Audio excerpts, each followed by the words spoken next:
All right, so we're getting started today, January 6th, our latest edition of This Week in Higher Ed. And somehow we are, Mike, you're going? I'm here. Are we live? Okay, We're yes, we're live? live. That's Yes. exciting. We're live. We're live. We're back. It's 2021. Tarrant, happy new year. I think Tarrant's hopping off camera and we're back. It's This Week in Higher Ed. I'm Mike Palmer and Dr. Terri Givens is here as always with me. And today we're also joined by Dr. Mordecai Brownlee, who will be our guest for the news of the day. Welcome, Mordecai. Hey, I'm glad to be here. Happy New Year. Thank you all so much for the opportunity. I've been looking forward to this.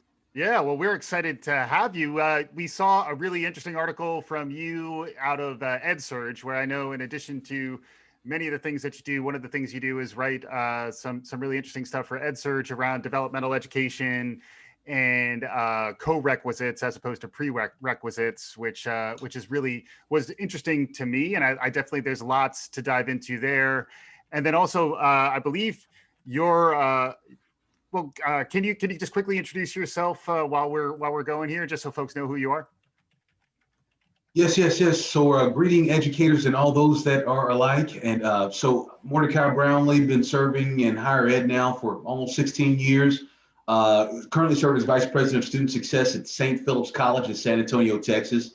It's a 122-year-old community college that is a historical Black college. That is also a Hispanic-serving institution, which is the only one in the nation. And I also serve as an adjunct instructor professor for University of Charleston and Morgan State University. And I am also a higher ed columnist for EdSurge. Right. In your free time, in your my free time. copious spare time.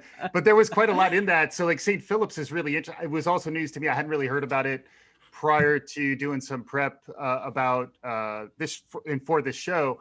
But the fact that it's both an HSI and an HBCU was news to me. And then also as a community college that's focused on that, community colleges are something we've talked about a bunch. They're emerging much more as potentially the powerhouse of some of the turnaround that everyone's hoping for. So, yes. So we definitely wanted to dive into the stuff about the developmental education, but we also want to understand a little more about your experiences around, the St. Philip's and what it's like to be an urban community college in this crazy time that we're living in. So we'll get into that, and welcome Mordecai, welcome everyone who's watching, and welcome back Terri. We're in a different platform. We're in Zoom. It's all flowing comfortably now. Everything seems to be working wonderfully. How are you? How were your holidays? How was your break? Oh, it was great. We had a nice restful break. My two boys are home. I have one who's in college at Lewis and Clark College in Portland, and one who's in high school. And so they really appreciated the break. I know they've both been doing pretty well with the online, and my son in Portland their hybrid. So he came home, and he'll be going back in another week and a half to be hybrid again. But they didn't have any major, well, not even any small outbreaks at his campus. So they were not, I'm knocking on wood that happens again. But here in California more generally, it's really just what's happening in Southern California right now is just horrifying. They're having to ration care. They've got, ambulances backed up. I mean, mortuaries are turning people away. It's reminiscent of what we had I'm in Brooklyn, what we had in the New York area in the spring, but that peaked and then ebbed, like we were, it was horrific, but we were able to recover, within a month or so. It was back on the right track. It does seem like these numbers are more like a steady state, not so much like a peak, which is what's really,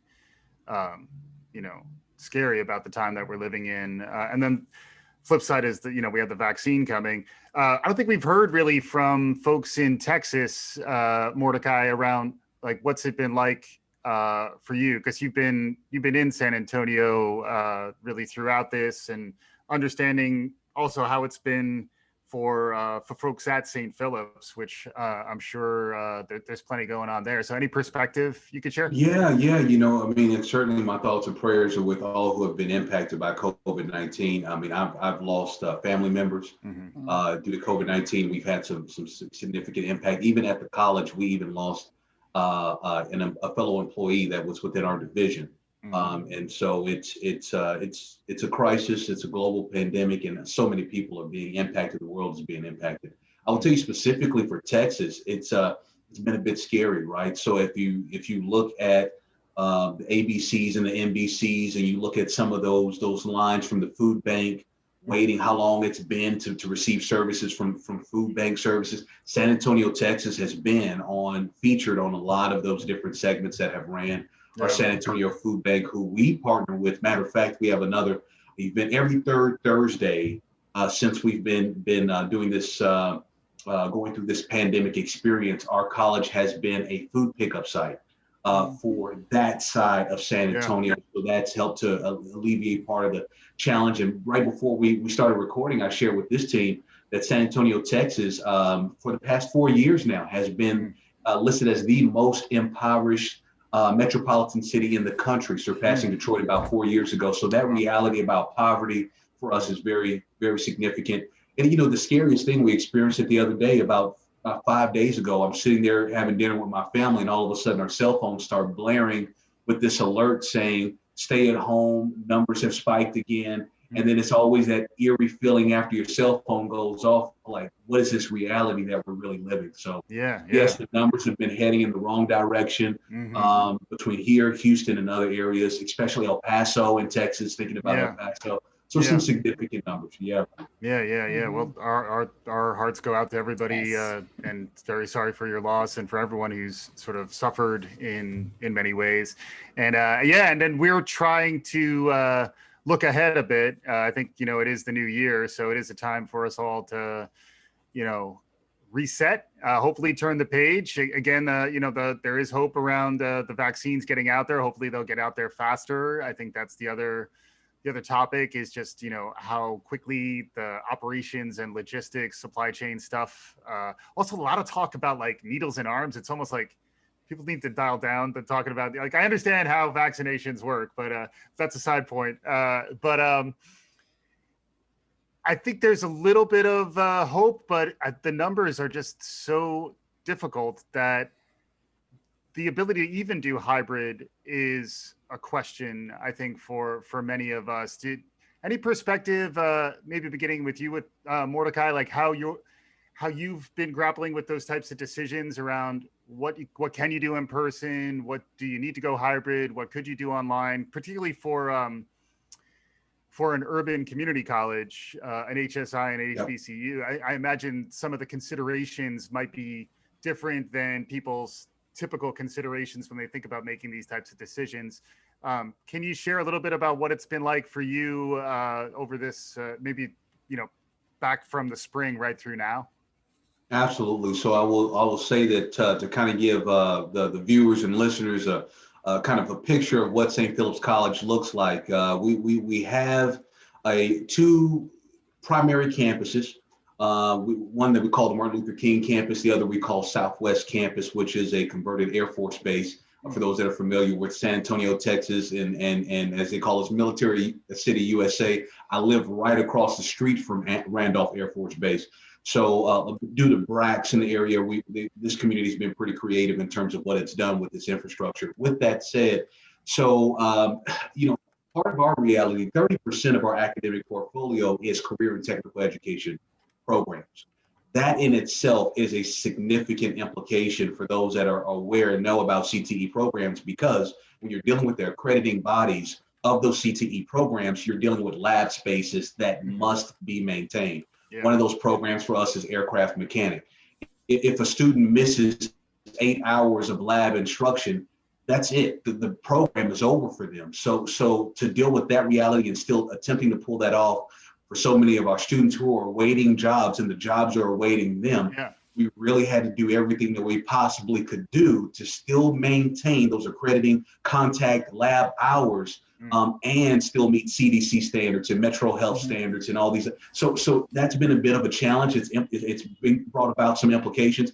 And then you have other CTE programs like health sciences that many colleges and universities share, or thinking about welding. You cannot weld at home, clicking a mouse and watching magic happen. It just doesn't work that way. So you still have to have that lab instruction time. So we've been doing our absolute best to still work through that and meet all guideline standards and still usher our students through. And as I'm sure you can imagine, major significant impacts to that, but we're doing the best that we can, as well as still offering that online asynchronous, synchronous. And so we're doing everything that we can, knowing the realities of our students, and certainly encouraging educators that are listening to this to do what you can to have those asynchronous situations, because there is no telling what may be going on in someone's life during the time that they were scheduled to take that class. However, if I can get back to that video or get back to that assignment later on in the day, it still helps me to be able to succeed.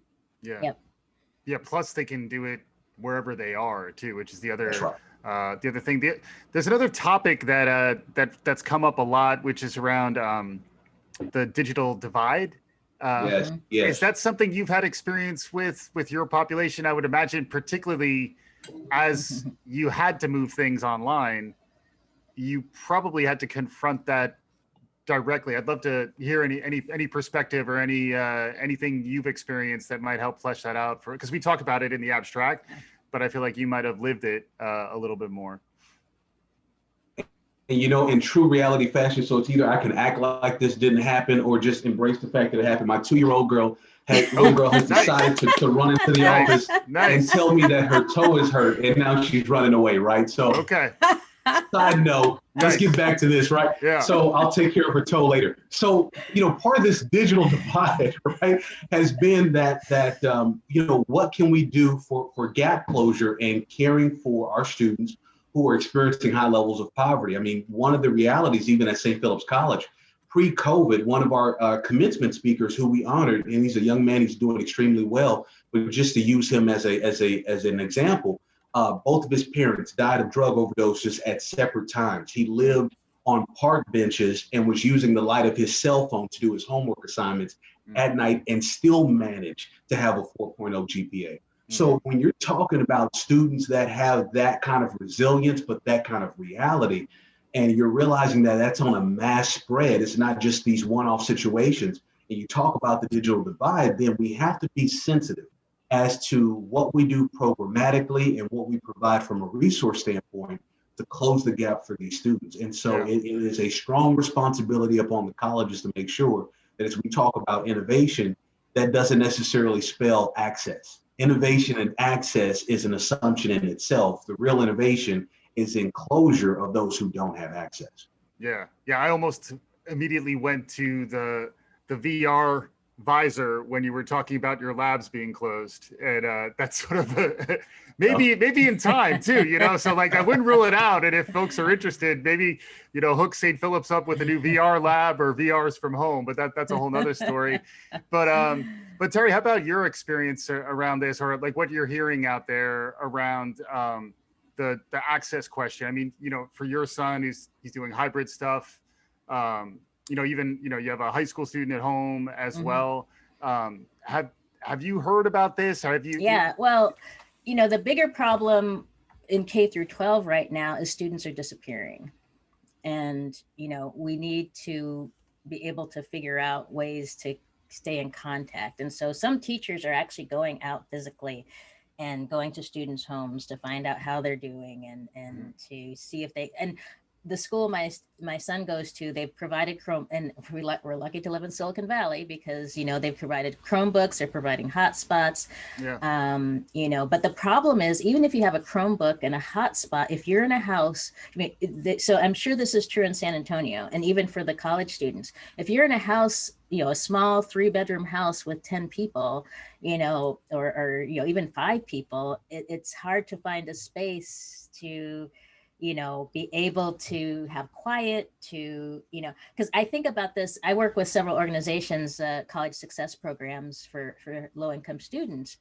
And yes, a room of one's own, as Deborah pointed out, it's really hard to find a space just to, even in our house, partly because my son has ADHD, he has to sit at the dining room table with my husband. We can't just, he has his own bedroom, but we can't leave him alone. So that's another factor. What if your child has learning issues? I mean, my son, I was literally fighting with the school district at the beginning of the semester to make sure they were taking care of the kids with ADHD and all these other issues. And they finally started some things. And then my son decided he didn't need it. But, I wasn't just fighting for my son. I was fighting for all those other kids, who need that extra support and aren't getting it right now because I can't blame the teachers because they weren't given enough time to prepare. And, partly because I think one of the bigger issues was that we were going back and forth between whether we were going to be in person or going online this fall. Right. We waited too long to make that decision.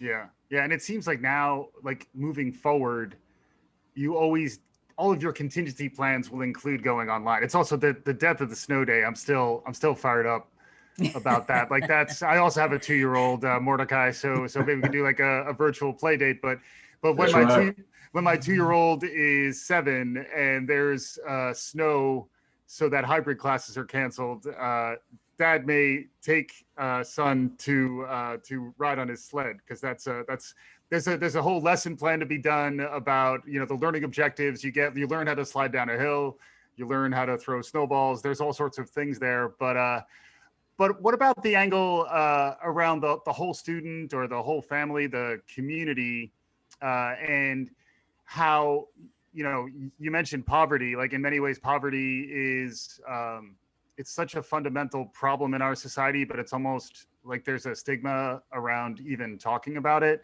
Yeah.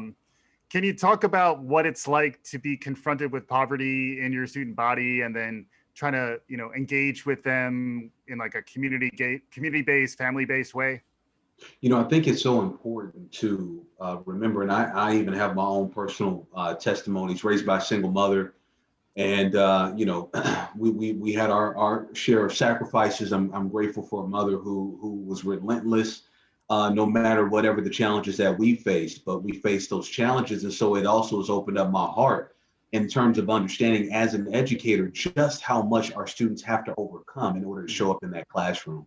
And that's literally and figuratively, right? And so we cannot take for granted what all that person had to overcome. And so it's so important then as educators, especially as we progress through this next decade, this next era of higher education, COVID and post-COVID, of having the right level of sensitivities on how we manage our classrooms, electronic and in seat, to be able to create these learning spaces that have the right balance between structure and grace, right? That have the right balance between how to engage and how to incorporate and how to make all a part of that learning experience, because each and every one of our students are dealing with some different realities. Yeah. Mm-hmm. I imagine it's true of faculty and staff too, like as in a leadership position, you have to understand all folks, including yourself, like the importance of self-care, the importance of, communication about self-care is something that I think there's a new awakening around a lot of this stuff. Terri, I know you've talked a lot about communication. Mm-hmm. I think, in fact, I may have heard you say communication on a few occasions. But what? Any thoughts to folks who are in leadership positions? I'll hear from you as well, Mordecai. But maybe just beginning with you, Terri. Like thoughts for what it's like to be in a leadership position right now in these difficult times, and any advice or suggestions for folks who may have to do that community outreach and engage in those difficult conversations? Well, I'm going to take it in a slightly different direction, riffing off of what Deborah's saying is, leaders need to be modeling behavior.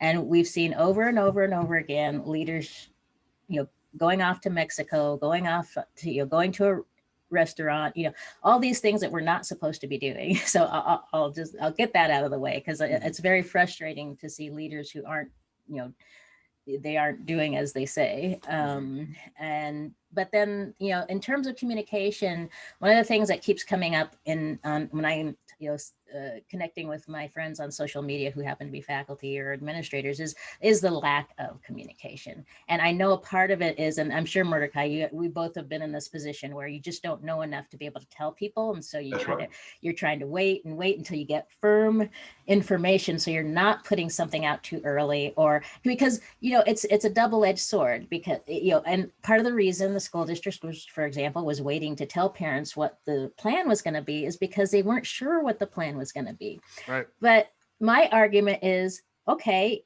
tell the parents that you aren't sure. Right. No, if you leave it to silence, that the problem is with silence is everybody's going to fill it in with their own thoughts and ideas of what's going on. That's where you get the conspiracy theories. Oh my God, I could tell you, you know, from the parent emails and not just for the high school, but for the college. I'm on a Facebook group for my son's college, and the parents, the stuff they come up with, and I feel like as a former administrator, I have to jump in and say, look, they're the stuff, you know, you're going a little too far. You know, they're really doing their best. They have your students, you know, best and your best interest in mind. And that's the thing to remember is we're all coming from a place of you know, hopefully love for what we do. And that we're not trying to, I can't tell you how many times I see fact, oh, you know, these evil administrators are trying, like, no, that's not how it works. We love you guys, but you talk eloquently about grace and empathy. You know, I heard Mordecai, one of my words of the year for 2020 was grace, and I think we certainly continue to need it in 2021. And I always see grace and empathy as kind of going hand in hand. It's easier to offer grace if you can empathize with someone. And then if you can begin from a place of grace, that sort of is respecting the other's humanity to the point that it's easier to empathize with them. I think from a communication perspective, you're right, Terri. I think people need to understand how it's hard to be an administrator, and you really shouldn't be talking a lot about your struggle, but there is an element of your humanity that I think needs to be there in your communication. Otherwise it's going to ring hollow, you know? One of my big things is administrators are human beings too. So, and Mordecai, please jump in. I'm sure you've had some experience with this. You know, y'all, you both are striking a chord, because it's in the midst of a pandemic. So many of us have had to attempt to act as though it's not happening. And I think that was the error in itself, right? The error in itself was attempting to happen as though it was not happening. Whereas we should all have been relaying a message of we're in this together. You're dealing with something, I'm dealing with something, yet, especially in the education field, it's still my job, my role to empower you that one day we will move beyond this. And then how do we care for ourselves, our family, and add value to society as a whole? And so it's been our communities, our respective communities that we've had to lean on. You know, I've had some conversations with fellow colleagues around the nation, just encouraging one another, because all of these different challenges that are happening in our respective communities. And then on top of that, depending on where you are, your college or your university has been dealing with layoffs or furloughs. Right. And so not only are you dealing with a pandemic, but now you're dealing with your livelihood and or that in question, and you're still supposed to be supporting and serving. And so it's a lot on everybody. And I think that communication piece, to Terri's point, is more the reason why we should let people know, hey, this is where we are. I wish I could tell you more. Hopefully I'll know more tomorrow, or this is where we stand. It's not the reality we would like, but people appreciate knowing, because emotions and thoughts and imaginations are real. Right. Well, it reminds me of, you know, a big part of leadership is just showing up. And if you could have kind of like a Delta Airlines mentality towards crisis management, I'm just throwing Delta out randomly, but like, we're going to communicate you about the flight at 6 o'clock and at 7 o'clock and at 8 o'clock. We're going to hit these marks. Same thing, you know, if there's like a shooting and the police say, we're going to give you a report at this particular time, and then they show up. If they don't know, then be honest about not knowing it. But I think it's the idea of hitting a regular interval and delivering on your commitments, and then also being willing to have the hard conversations. That's another thing from 2020 that certainly resonated with me, is like, being avoidant, which is, I think, a natural human tendency, almost became a luxury that we couldn't really afford anymore. So Mordecai, I would love to hear from you a little more about the HSI and HBCU side of it as well, where you mentioned how, your network, by virtue of being the only university or the only college that is connected to both of those things at the same time. I imagine you're tapped into a really interesting cross-section of higher education. Any perspectives you've gotten from there? Are there ways in which you're staying connected to both of those communities? Well, I will tell you, part of St. Philip's College has been that it is entrenched in our history of knowing that we started as a school for emancipated female slaves to teach them how to cook and how to sew. And so trade has been a part of our history. Career and technical education, before it had that name, right before it took on the name of vocational education, that has been as part of our reality. Access has been a part of our reality. And the innovativeness of the times of, we were founded in 1898, but thinking about just the history of higher education in the early 1900s and what so many institutions had to do to keep their doors open. So now you get into some integrated learning experiences as well. And then also, for those that know the history of higher education, while you may have had a religious church founding and funding as an institution, then essentially having to become a public entity and the realities of that. So I say these things to say that as time has gone on, St. Philip's College, I'm very proud to serve at an institution that understood what it took and the sacrifices it took to not only maintain its mission of access and opportunity for all, but just how it had to pivot through time, through the various funding and structural challenges and being taken on by the city's independent school district model and then having to establish yourself as an official community college and going through the accreditation experiences. And so over time, I say these things because as even today, we hear the funding challenges, what's happening with state appropriations, what's happening with federal government challenges, what's happening with tuition and fees. And these are realities that aren't new. They've been happening in some form or fashion over time, and yet we still find a way to make it happen for our communities. And I think that the reality is that even though St. Philip's was structurally situated and developed within a historical Black side of town for San Antonio, has now over time has grown to where it's predominantly a Hispanic community, period, as well as a Hispanic sector and service in which how we serve. So over 60% of our students are Hispanic or Latinx, and then you deal with roughly 12% fluctuating around African Americans, Blacks.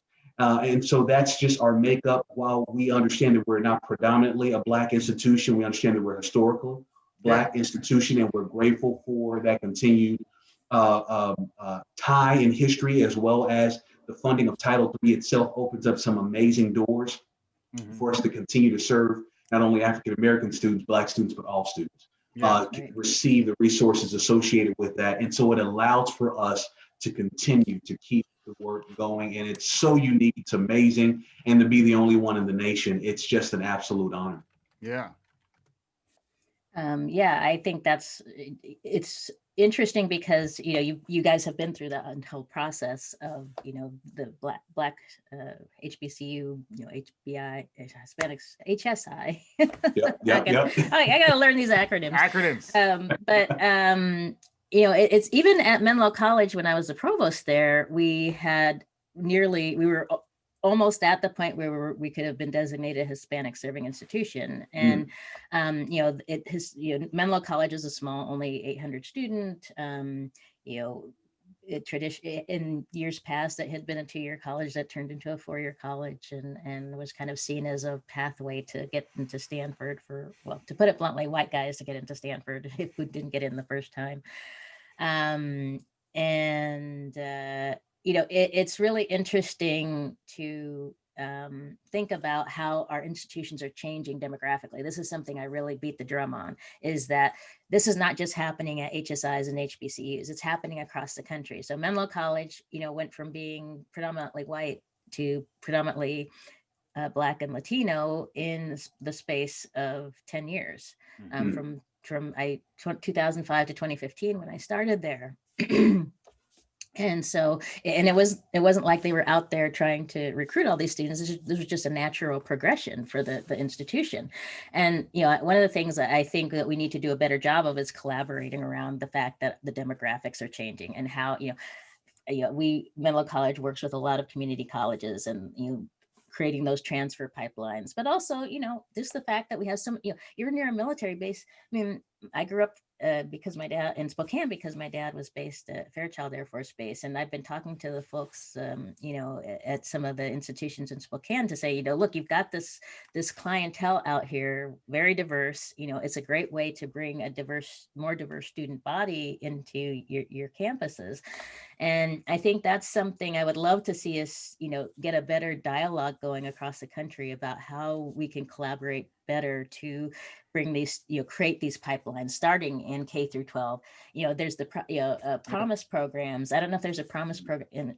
So the promise programs, that's one of the things I wanted to create here on the peninsula, because we need to be working together to get those students K through 12 into college, or onto the community college campuses, because that's where a lot of these students can get the training they need, the coding and all of that, or the working with boot camps. And so there's so much going on, and I just would love to see more collaboration.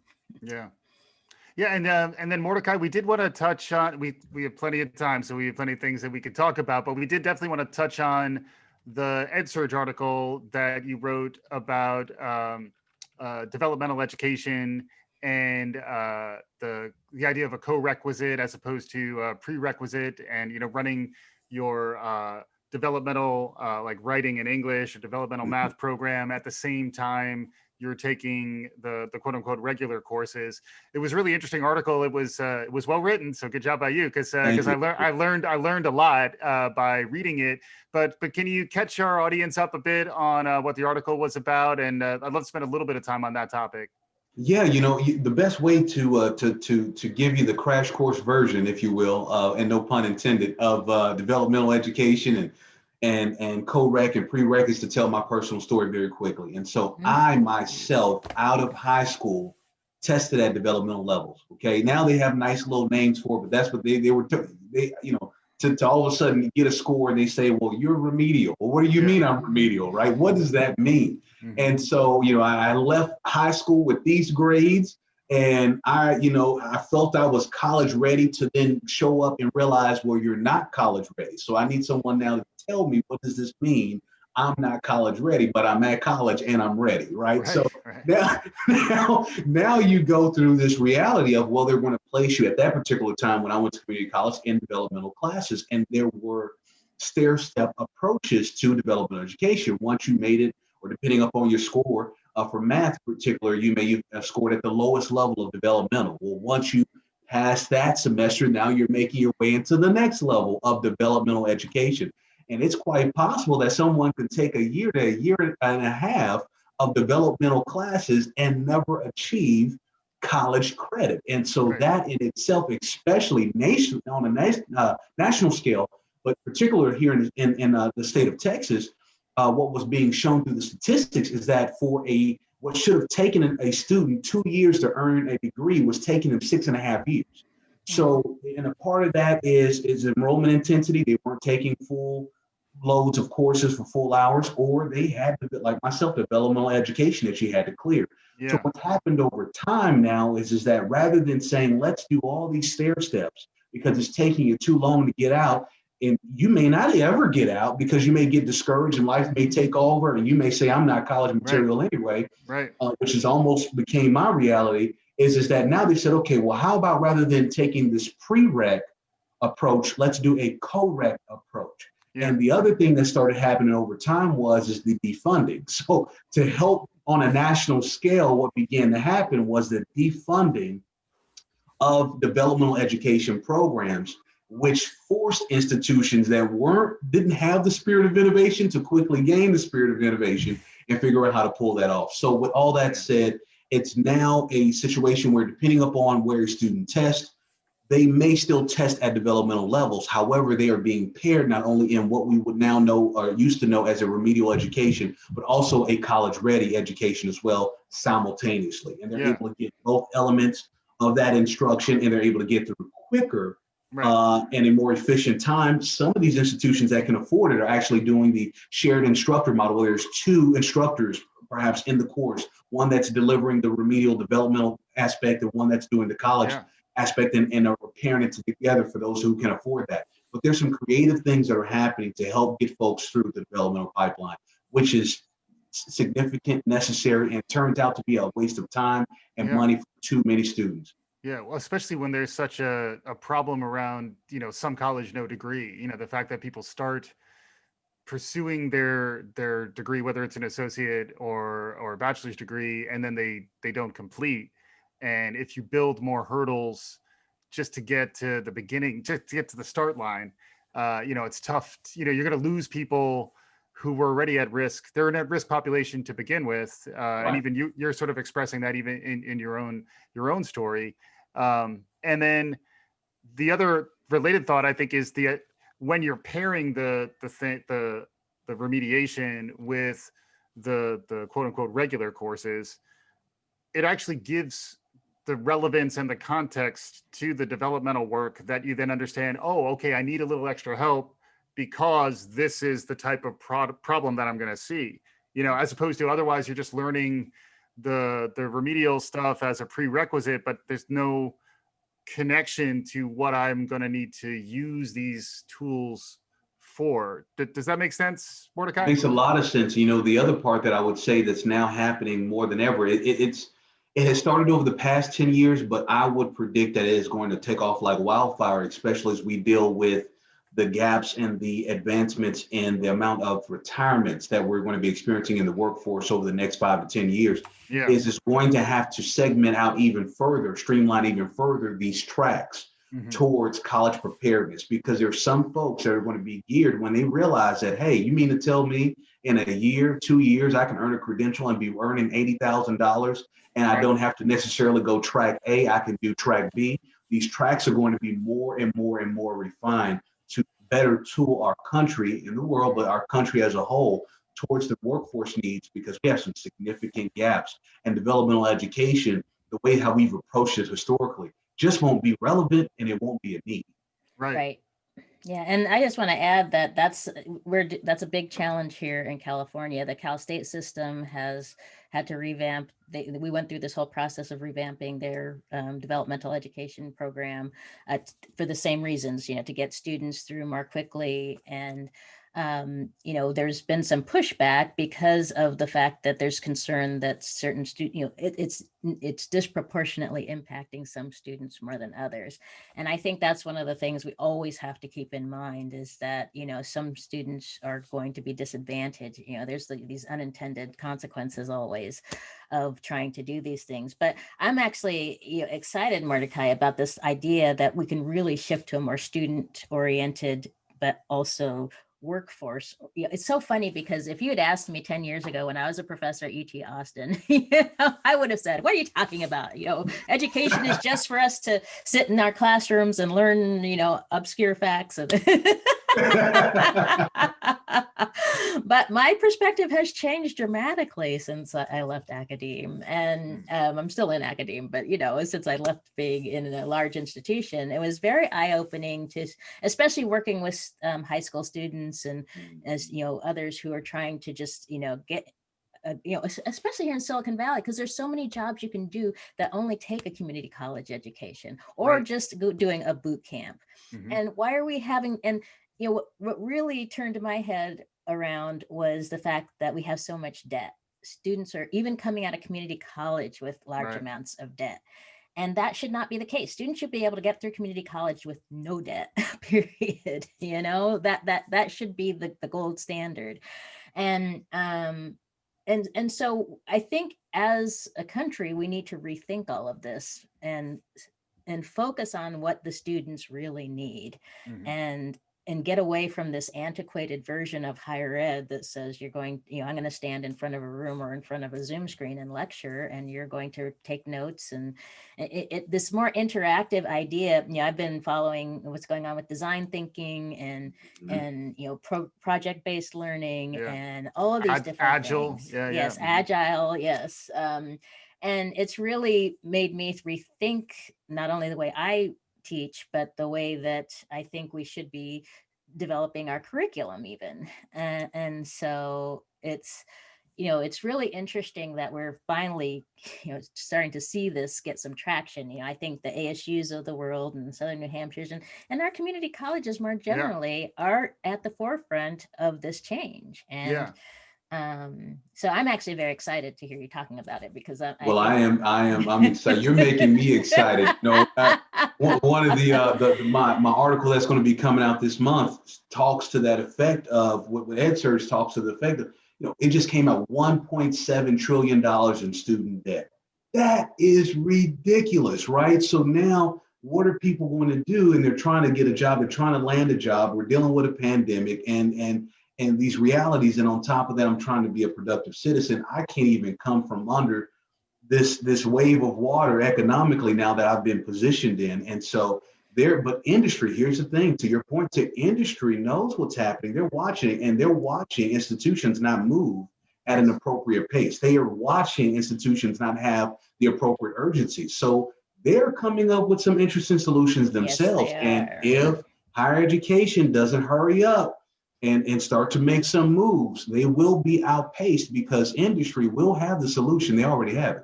Yep, they're working on it. I mean, Google has started doing some, training courses that are, basically in line with exactly what you're talking about. I mean, these big, Apple and Facebook and, and not just here in Silicon Valley. I mean, ASU is working with Starbucks. They have been for a while. Amazon. Yes, Amazon, exactly.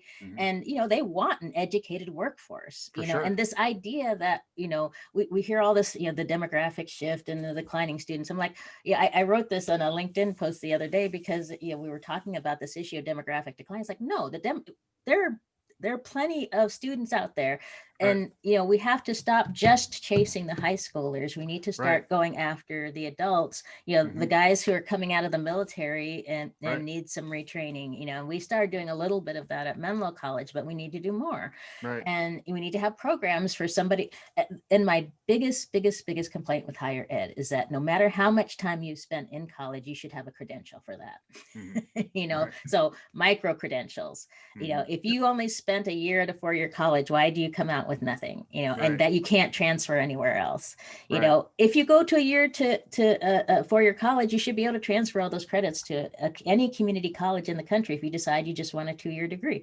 Or we should, get rid of this weird competition thing and say 4-year colleges can provide a 2-year degree if you decide you want to quit after 2 years. Well, and even those degrees, are they telling the employer what she needs to know on the other end? Maybe, exactly. but frequently not. Like if you're doing more of a skills-based mapping of what someone has learned and or a portfolio-based approach where they can show you what they've been able to build, particularly with the vocation, quote unquote vocation. I'm doing a lot of scare quotes because my language is dated. I apologize, Mordecai, but like when you're trying to figure out the career track side of community college, because that is in some ways you don't have the luxury of these sort of abstract ideals about higher education. Instead, there is more the practical reality.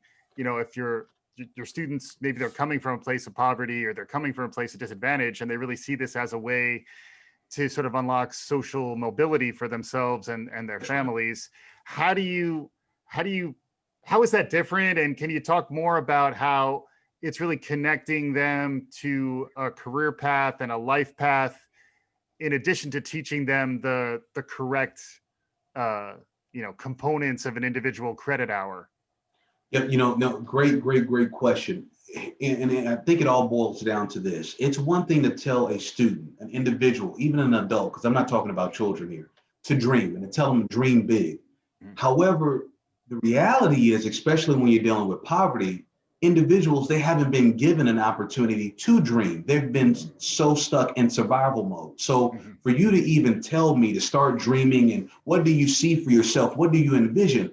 Man, what are you talking about? I've been trying to just find a meal for myself and my family for the past 2 days. So that's not a reality. So now we start to have this conversation about, for us and our approach at St. Philip's College, a part of the Alamo Colleges, we have each and every one of our students formulate a mission statement, which is, while it seems very simple, it is pretty unique for a lot of the students in terms of an exercise because they've never been told, hey, think of yourself like a business. Think about what is your ultimate goal? Where do you want to go? Where do you want to head? Which then took us further down into this idea of meta majors, right? Because for so long in the higher education industry, it was about what's your major. Well, depending on where I'm coming from, the only answer I can give you is if somebody in my family actually had that career, or I saw something on television, or I read something and I thought maybe I can do that. So this idea of just figuring out what is your level of interest and let's get you somewhere in that ballpark. Let's get some classes around you and begin to expose you to a few things. And then let's continue to work through this meta major towards a design of a stackable degree or certification, to Terry's point, where you're able to stack towards a degree or towards your 4-year plan. So trying to streamline the idea and not make it so much of a barrier that I think our historical approaches to higher education has become for so many people. So yes, we want them to dream, but for so many situations, they've never been given the opportunity to dream. So those experiential learning experiences, those credit, prior learning credit opportunities where we can honor the experience that people have and now streamline them towards award tracks. And I will be remiss if I didn't say, it's the reason why, especially in community college world, for those that don't know, it's the reason why community college moved away from the 2+2 terminology.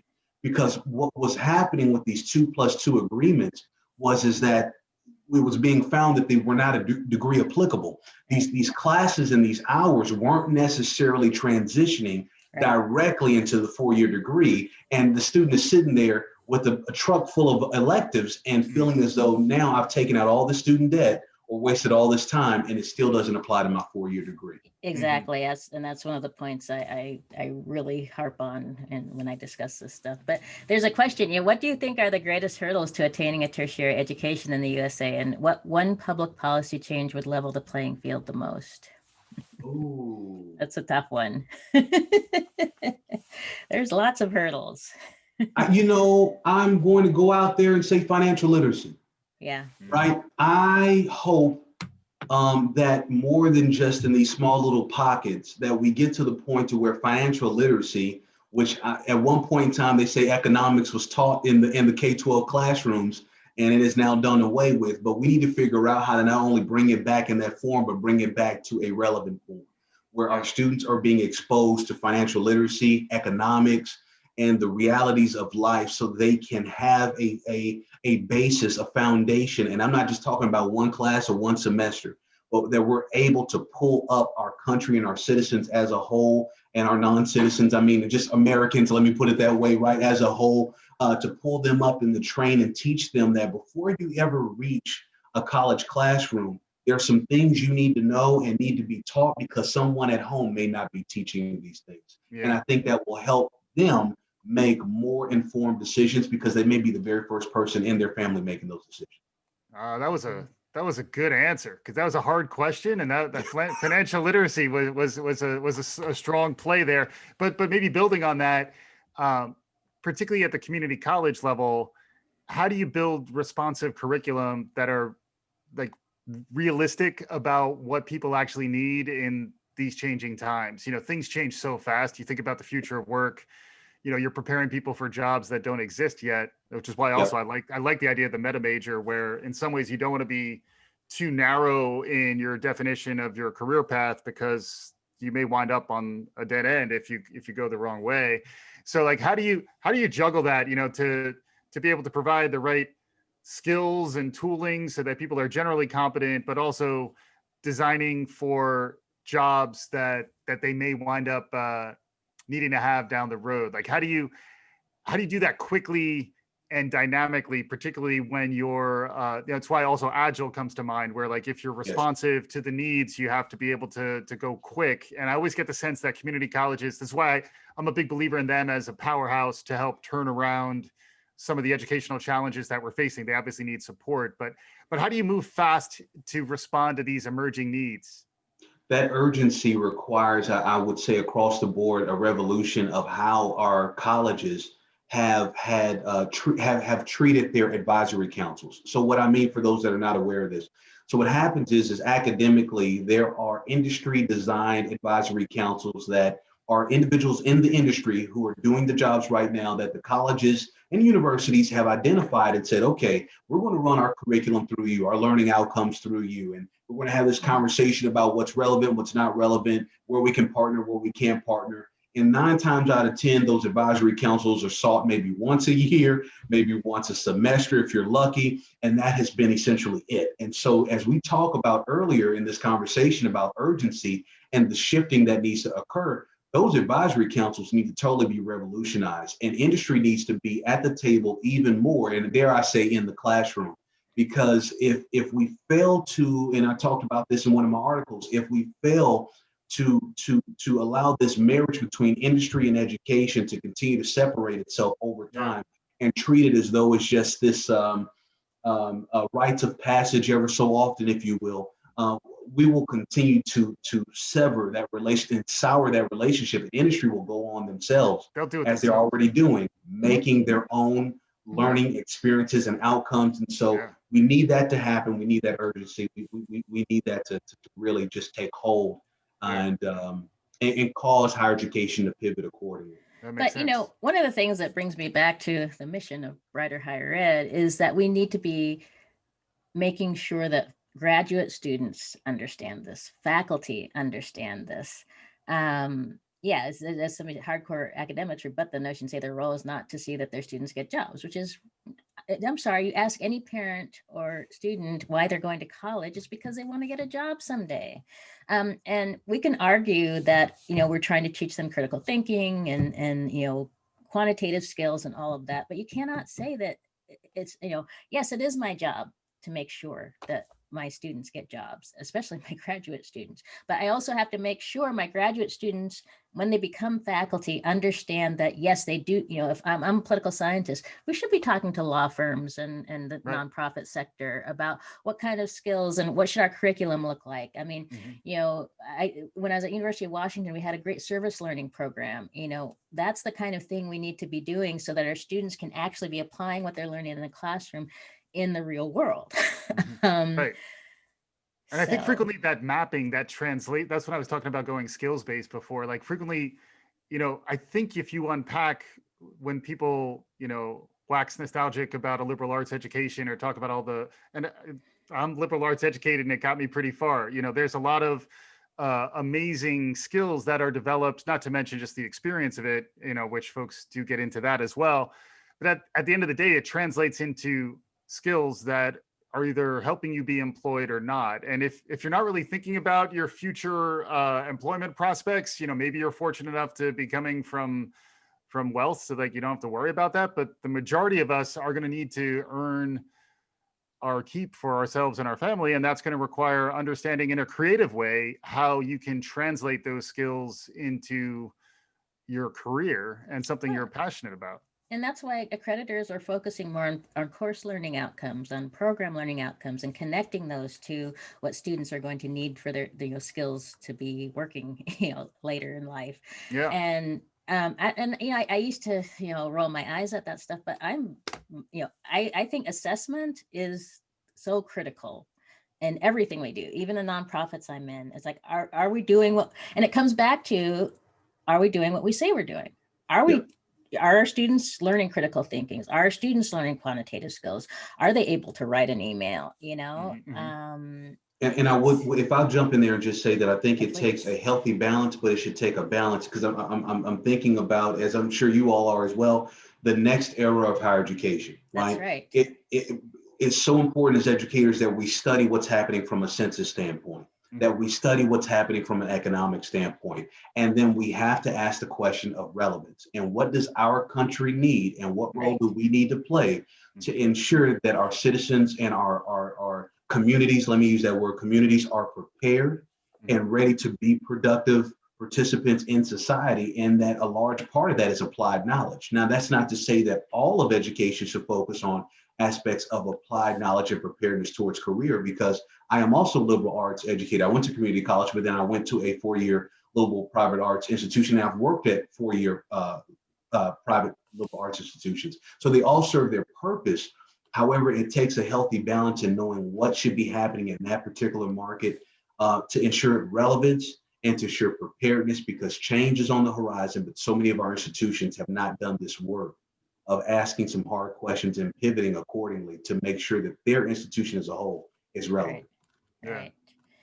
Yeah. So we're coming up on time though too, Terri. I know you're a good time watcher. So we're getting to summation thought time. Well, I want to make sure I get in one last question to Mordecai, which is this issue that I know a lot of faculty are dealing with is how do you, so we have students who don't want to show up, they're there, but they don't want to turn on their screens, and it's hard to encourage them. And I know part of it is just some students don't want you to see their surroundings, or that maybe they're on a park bench, maybe they're in their car. So, I'm curious what your thoughts are about that, and if you've had any strategies there. Oh gosh, I've had the conversation with our faculty. I've had the conversation with some of my colleagues that don't necessarily work at St. Philip's College, and I'll just tell you the word that I continue to use. We even had a convocation right before the holiday time talking about this, and it was the word that I use, grace. Right, Mike. I have to keep using that word because we don't know what that person is experiencing, what they have had to experience, what they're currently, we don't know, but we should be honored that they have still seen fit to choose us to continue along their academic pathway to help support them. And we cannot get away from another word, which is empowerment. We can get into these different philosophical viewpoints on what we should be doing as educators at given times, but we can never move away from the word empowerment, which I think is our ethical duty that we have to the students that we serve. If we understand and embrace grace and we understand and embrace empowerment, then there's a certain means in which we should mentally be approaching the student that may not turn on their computer screen. I'm just grateful that you're there. What can we do now to make sure that you're doing your part to participate in the class where there are the assessments and the duties that are associated according to the syllabus? But as long as that is being followed, we should be able to support and approach and be available to our students to help them along their way. A lot is going on, more than ever. Yeah, absolutely. I agree with that. I just want to make sure everybody knows that we are going to continue this discussion on our Brighter Higher Ed discussion forum. So please join us there, and Mordecai will send you an invite for that. And we all follow each other on Twitter, I know.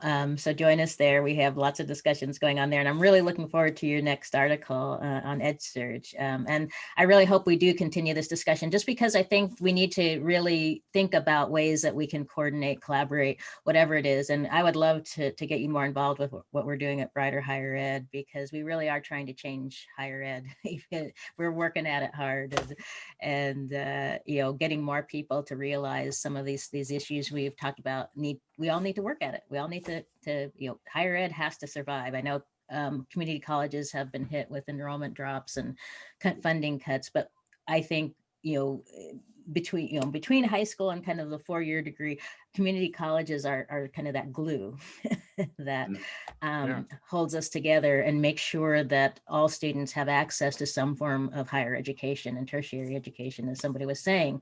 And we have to push our policymakers to, and I'm so glad to see we're going to have an educator in the White House with Dr. Biden. And, I think that's going to make a big difference, that somebody who really gets the importance of education. Now that we're going to have state legislatures to work with. I lived in Texas for 12 years, so I know what that's like. But I do think that we will start to see more support for community colleges, for all the different levels of education, because we just can't get along without it. Absolutely, absolutely. I'll tell you, I'm in the fight, Terri, and I have been honored by today. And Mike, thank y'all so much for the opportunity. Even Terrence, that's working the boards behind the scenes, but I'm looking forward to continuing this discussion and partnering with you all. Absolutely. Awesome. Any last thoughts, Mike? No, this is great. Mordecai is a wonderful guest. We got to figure out how to get return engagements because this was a lot of fun. And, really happy to be kicking it off again. We'll be back in 2 weeks, Terri. Yes, is that 2 right? weeks. Yeah. January. We're coming back on Inauguration Day, hopefully. Oh, get your popcorn ready. Yeah. Well, I've been hearing a little bit what's going on at the Capitol. It's a little ugly. So hopefully we'll get that all cleared up before January 20th. So anyway, thanks everybody. We will stop our recording here.